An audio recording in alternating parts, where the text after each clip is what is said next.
Good morning! This is Gian again. Nilagay ko BBG. Boxing Babe Gian. Yun ang tawag nila sa akin. So, hi! Good morning, guys. This is Gian again. Welcome to our Good Morning Live show. It's a nice day, morning show. It's a very busy day, especially malapit na yung Valentine's Day. So, we created like for the talk, well, at least for the session for today, we wanted to talk about mga success stories ng pag-ibig sa Experience Philippines. There have been very memorable experiences with people who traveled with us. So, as you know, we've been doing this for the past since ang tagal na rin. So, mga more than 5 years na we've been doing this, but only in 2016 that we decided to formalize everything. No? So, anyway, segue lang ako. Today, we've been very busy since early this morning because ang daming nag-order ng jowa gift box siguro kasi malapit ng Valentine's Day. So ang daming request ng mga tao ngayon. So mostly mga LDR. So usually since may hindi pa rin pwede makapag-ikot-ikot at makapag-travel as much. So yung mga jowa nagpapadala ng mga gift boxes sa kanilang mga jowa across. So most of them, in fact, we had one here for papadala sa Mindanao pa. So which is kind of cool, no? Maabot hanggang doon. In fact, yung pinakamalayong box na napuntahan yung pinakamalayong gift box na napuntahan Experience Philippines is actually Spain.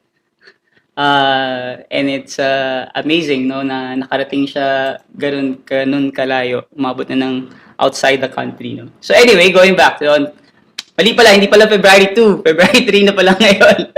Kamay ako ng sulat. So, ang topic nga ngayon, okay, mga success stories ng pag-ibig na Experience Philippines. Kasi recently, I think 2 days ago, one of our friends who joined us in the very first random road trip ng Experience Philippines just got engaged.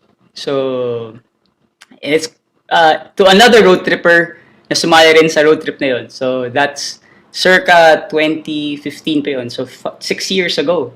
So ngayon they got the cup may siya ko yung pangalan. So yung girl got engaged to the guy. So that's kind of cool. I think they're siguro the pang ilang couple na rin, no, that is gonna get married soon. That they got involved sa Experience Philippines. No, they got to see each other there. I think the pinaka coolest one would be my best friend, si Jeff. Jeff, if you're watching this, hi. Nasa Baguio siya ngayon together with the wife. He also met his wife now sa road trip rin. So they got married 1 year ago. About 1 year or last year? No, 1 year ago na. Tama, they've been married for 1 year na. 2019. And it's such a cool thing, no, to experience, especially kung ikaw ay nag-handle ng mga activities in those road trips. You feel very happy because how you see the evolution of the relationship. Yung recent one, may nag-asawa, just recent one si Joanne. Actually, gusto ko show yung video na yun because it's a very cool video na ginamit yung road trip. Pareho sila lang, ang story niyan is both of them met each other in a singles road trip. So they didn't know. The guy basically had a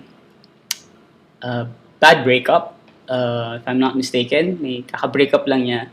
Si girl never had a boyfriend in the beginning. So now basically nangyari is sumali sila sa singles road trip. Hindi naman namin pinalano ang singles road trip ng Experience Philippines. Hindi namin pinaplano na mag-match yung mga tao. Take note, hindi namin objective 'yun. Objective lang namin nun is to be able to meet new friends, make travel together and have fun together, enjoy being single. Majority nga sumasali sa singles road trip usually mga girls. So konti lang yung sumasali na guys. So it was never a match making thing. The coolest thing is that that activity was a big one kasi there were a great mix of guys and girls, no. they met each other there. And then, hindi naman sila I don't think they clicked in the first few rounds. But after that, ang notice lang namin is every time may activity or any activity outside, uh, like kaladkarin lang na trip somewhere to Laguna, lagi silang sumasamang dalawa. So eventually, nagulat na lang kami na they became together. Sila na naging sila. Tapos, eto na yung video. Pakita ko sa inyo yung video. Nakakatuwa talaga yung video na yun. Ginawa ni ate girl, birthday kasi ni kuya, na magkaroon ng, parang i-surprise si kuya sa birthday. So, may pa-cake. So, kinausap kami. And then, if we can do something about it, para i-celebrate yung birthday niya kasi they're gonna be in that trip anyway. So, parang i-celebrate specially yung birthday. Si kuya naman, did the same thing. So, ginawa niya, kinausap kami. In fact, si Danes pa nga yung one of our experience managers, si Danes, kinausap siya na if pwede, i-plano in such a way na pwede siya mag-propose dun sa girl. So, two separate plannings, pero objective is for them to be together, no? So, it was fun kasi ginamit talaga yung buong trip so for the guy to propose. So, inuna muna, so ito yung naging, I'll show you the video of that incident na super sweet nila. Hanapin ka natin. Nakakatawa talaga yun. Kasi, naiyak si ate girl. Hindi niya in-expect na gano'n mangyayari talaga.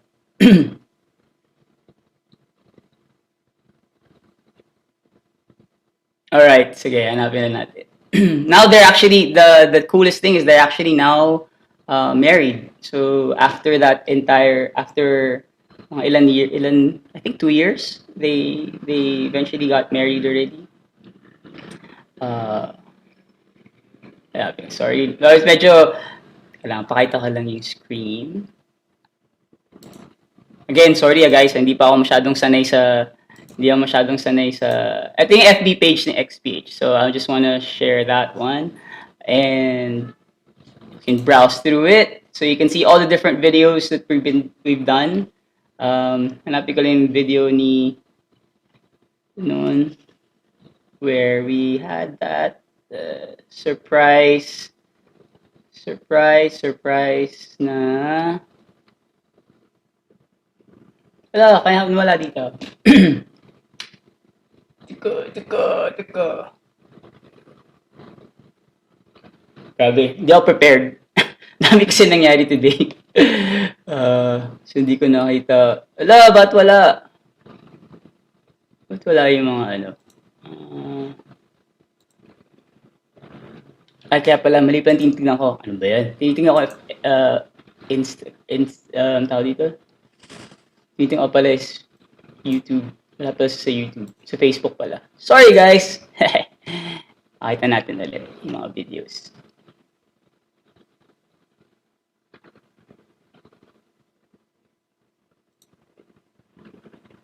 Eto, okay, yan. So, sana makikita nyo. So, pangit ng quality, pero this is like an interesting one.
Siyempre, ang daming drama, no?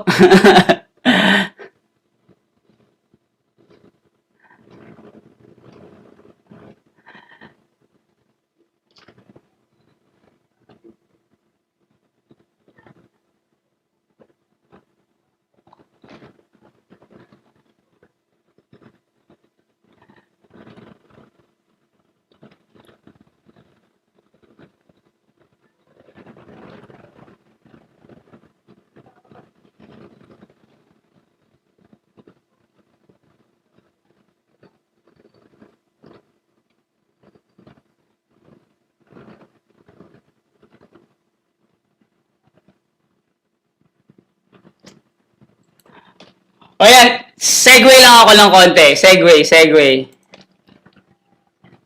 Kaya natin ang volume.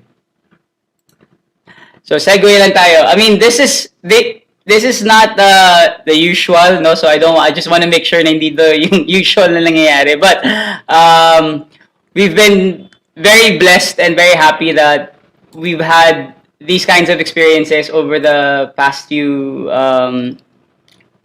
years. They're not the only one. We had like several of them that had this kind of relationship that developed through the road trip. Kanina, I was talking to someone over the phone and pause muna natin to. So kanina I was talking to someone over the phone and then I was explaining to the person that, you know, objective naman ni Experience Philippines is really to create genuine connections with people. So, and then the second one is really to deliver happiness, no? At the end of the day, no, especially now for the pandemic and the quarantine, a lot of people or we've had a very difficult time in connecting kasi nga wala na tayong opportunity to physically see or physically touch, especially kung love language mo is touch.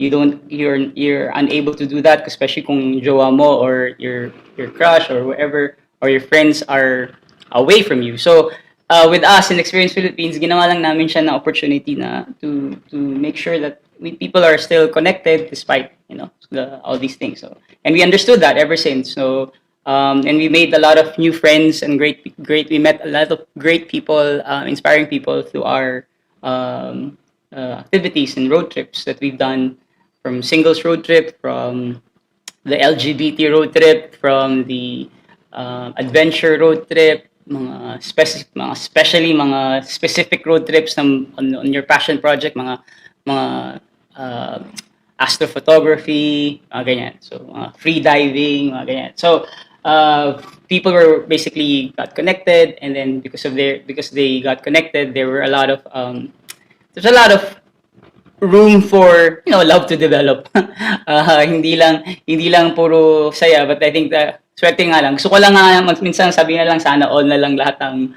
lahat yan, no? So there are a lot of people who basically found great friends, no, best friends in the trip. In fact, my best friend, si Jeff, we actually met in the we became really good friends in the road trips as well of Experience Philippines. So there are many love stories and there are many success stories, although it's not always our objective, no.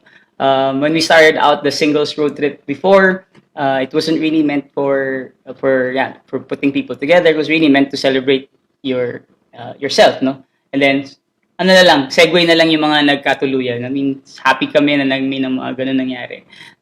In fact, like one case sila, Juan, they found each other there, now they're married. Now, Mr. and Mrs. na sila ngayon since December. Masaya siya, no? So, and hindi lang naman ang tao dito. Gusto namin ma-inspire din yung mga tao na, you know, the best way, in fact, from my experience, the best way to find someone that you love or you like is actually through travel. I think that's one of the best ways to discover another person because it has so many variables. Madami kayong pwedeng gawin together in the trip. So walang best foot forward ba, kumbaga sa pag-date. So lahat nakikita mo, pag-akyat sa bundok, pagkain, sa pagtulog, pag CR, pag banyo, pag utot, lahat na. So makikita mo yan pag when you start traveling together.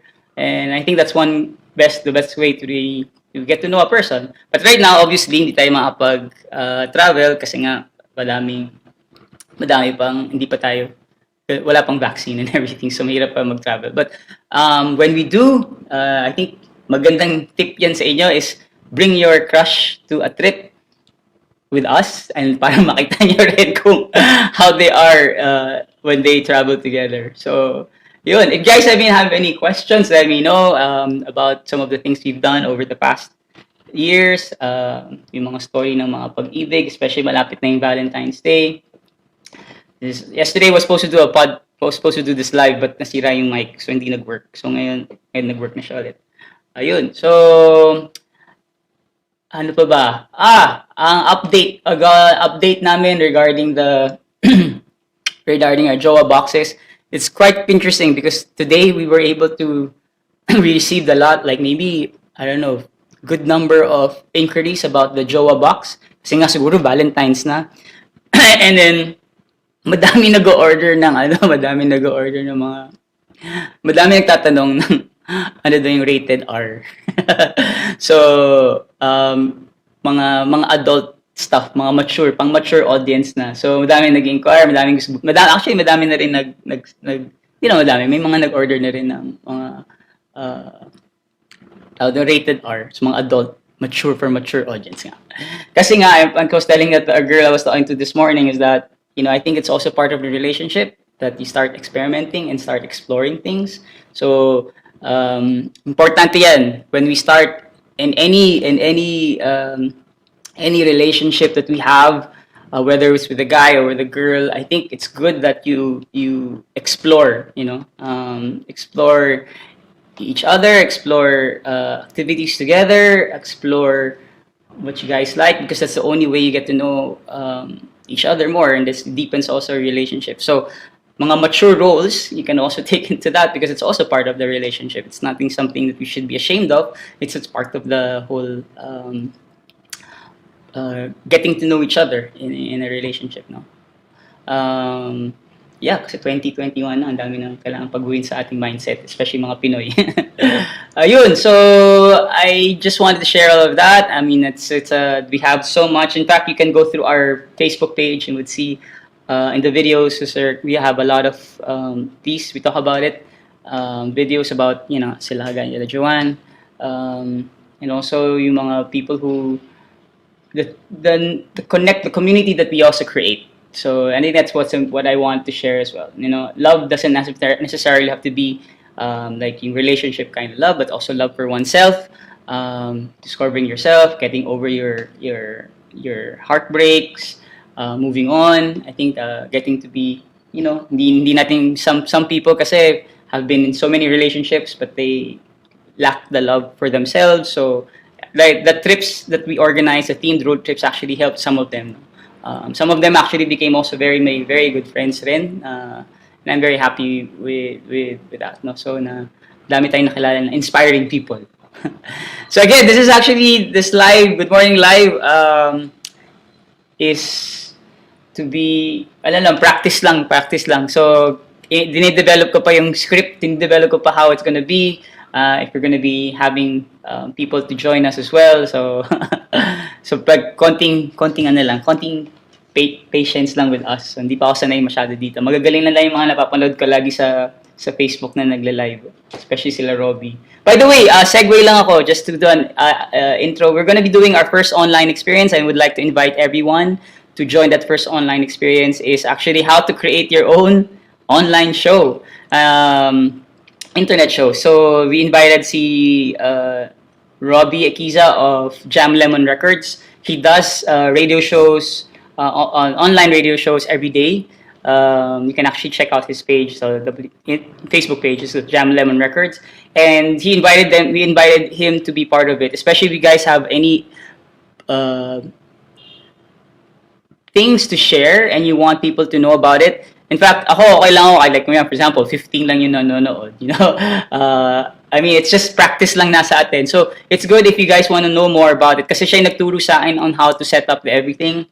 and that's part of the entire online experience. So you can actually join us for that and learn from him. You can actually ask questions from him. There will be a registration on our website for that because there's going to be it's going to be published live. People will watch it live, but for those who register, they get a parang a special session with Robbie. So parang one-on-one session on a private platform. So and then so they can ask questions on how to set up your equipment. What if it's like you don't have any money and you want to set it up? Gusto mong tipid muna and paano yung pag-setup? Ano yung mga free applications that you can use? Magkano yung mga ganito? Magkano yung mga mic and everything else? So he will actually explain that. And if you want to pursue more about the topic, he will also explain a more advanced version of it. Kasi he's a musician, he's an artist, and he has artists under him. So if you guys want to pursue also music, and record. So he does also recordings. He helps independent artists to record. So plug in para kay Rob. He's a good friend of mine as well. So we invited him over. So yun. So maraming salamat for joining us in this second episode of our It's a Nice Day morning show with me, Gian. I'm so happy that you guys took time to watch and watch this boring show. Just kidding. Watch me make a fool out of myself. So yun. So maraming salamat guys. Thank you so much again. And I hope you guys have a wonderful day today. An inspiring day. And yep. Take care and see you tomorrow. Bye.